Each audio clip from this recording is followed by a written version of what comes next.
నేను ఒక 3 days back ఒక రియల్ కన్వర్జేషన్ సిచ్యువేషన్ని చూశాను. అది ఎవరి మధ్య అంటే ఒక తండ్రి కొడుకు మధ్య.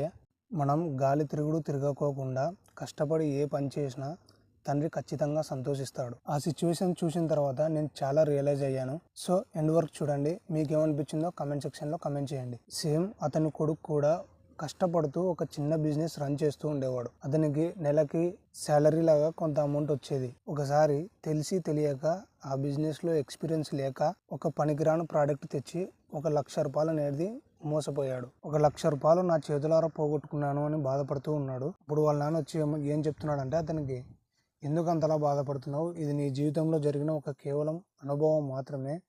ఇంకా నువ్వు నీ జీవితంలో చాలా నేర్చుకోవాలి. ఏం టెన్షన్ పడకు, దాని గురించి ఏమీ ఆలోచించకుండా ప్రశాంతంగా తిని పడుకో, ఆ లక్ష్య గురించి అసలు ఆలోచించకు అని వాళ్ళ నాన్న ధైర్యం ఇచ్చాడు.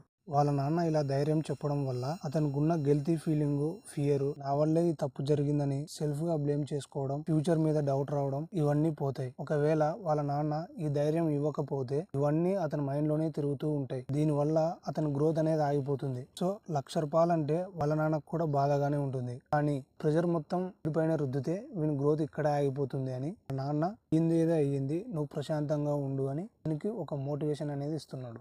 రెస్పాన్సిబిలిటీ, నువ్వు లోలో ఉన్నప్పుడు నీకు ధైర్యాన్ని ఇచ్చి నిన్ను ముందుకు నెట్టడం. కొడుగ్గా నీ రెస్పాన్సిబిలిటీ, ఈసారి జరిగిన తప్పుని ఇంకెప్పుడు జరగకోకుండా చూసుకోవడం.